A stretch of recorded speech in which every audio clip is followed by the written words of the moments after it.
Hi guys, welcome back to my channel Medicine Made Easy. Today's video will be the part 1 of a series of videos on ECG. An ECG won't make sense if you don't have an understanding of the basic cardiac electrophysiology. So let's have a quick recap of it. The cardiac muscle cell has a membrane potential when it's not contracting also, and this is known as the resting membrane potential. At this stage, the potassium channels are open and the sodium channels are closed. This will result in movement of potassium ions out of the cell. So the interior of the cell will have less positive charges and it will become more negatively charged. So the resting membrane potential is more of a negative charge. When an electrical impulse reaches the cardiac myocyte, the sodium channels will open up. This will result in influx of sodium ions into the cells. Now the sodium ions are positively charged. So the interior of the cell will now become positive, and this is known as depolarization. As more and more sodium ions move into the cell, the more and more positive it becomes. And once its value reaches a certain value, the cell will start contracting. And this value is known as the action potential.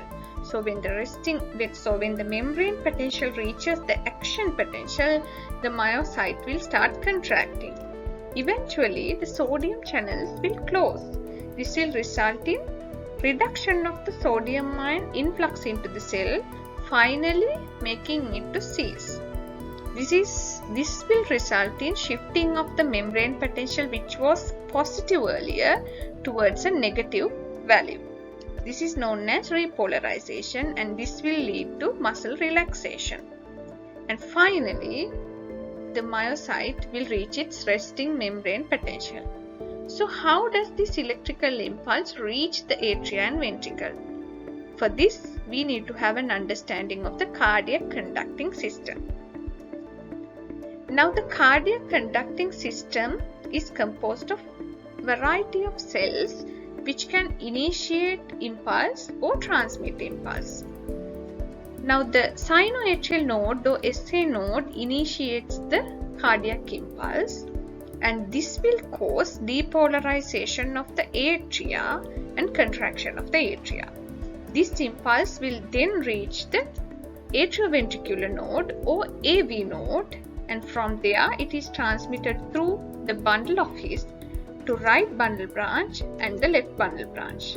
Now via these bundle branches, it is transmitted to the Purkinje fiber systems, and these Purkinje fibers as well as this bundle branch impulse will cause depolarization of the ventricles, causing them to contract. So each of the ventricles and the atria will undergo this process of depolarization and repolarization to contract and relax. We know that the ECG is the graphical representation of the cardiac impulse. To what does the ECG drawing correspond? Let me explain. Let's start from the baseline. We learned that the cardiac impulse originates at the SA node and it will cause depolarization of the atria. This atrial depolarization is seen as the P wave in the ECG. The impulse next travels from AV node all the way down to the Purkinje fibers, causing depolarization of the ventricles. And this ventricular depolarization is seen as the QRS complex in the ECG. The T wave of the ECG is formed when the ventricles repolarize. Now you can see that the P wave is small when compared to the QRS complex.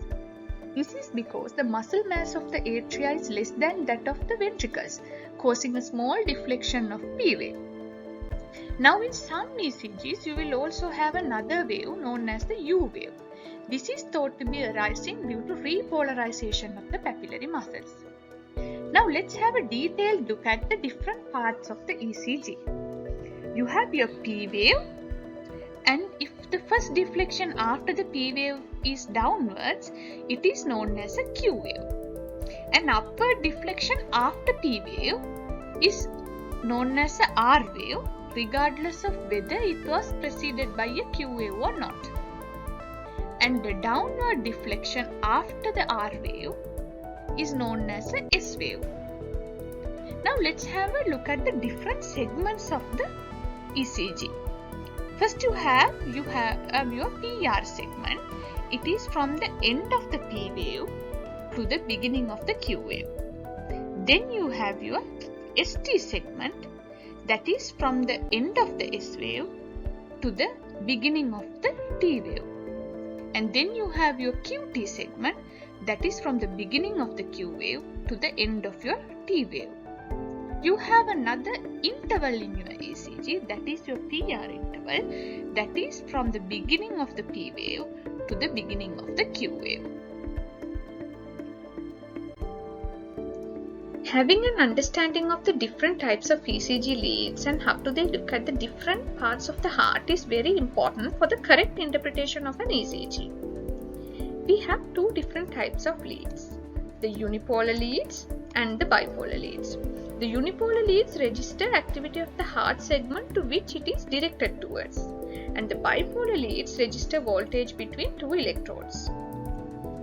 When we consider the unipolar leads, we have our limb leads, which are the augmented leads AVR, AVL and AVF, and the chest leads V1 to V6. And when we consider the bipolar leads, we have the limb leads 1, 2 and 3.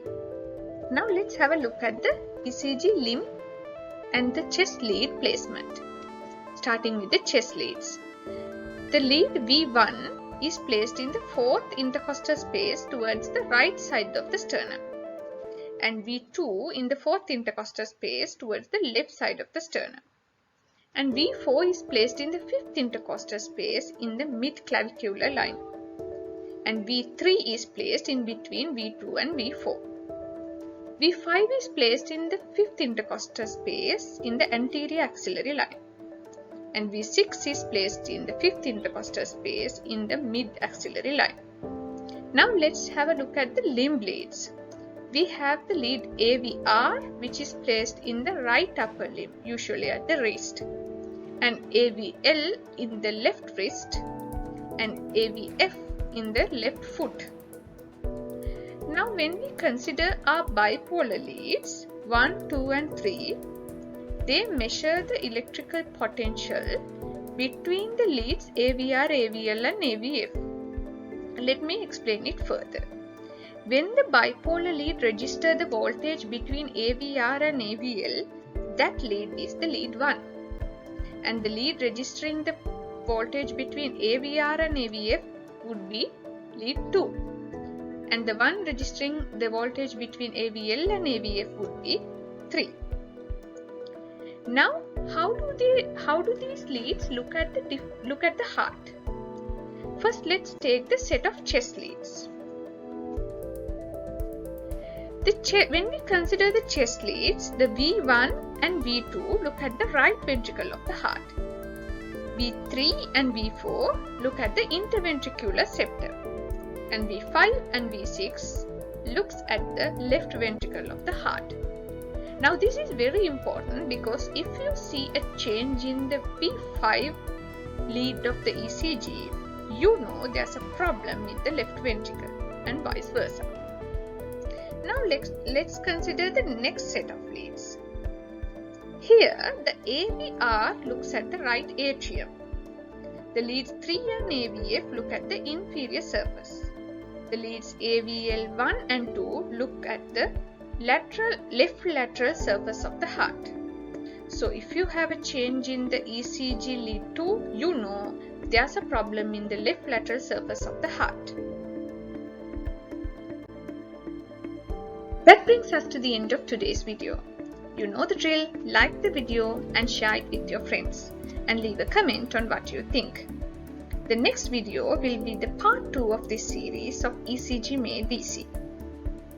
Subscribe the channel and click the bell icon to receive a notification when I upload the next video. So until we meet again, take care, bye bye.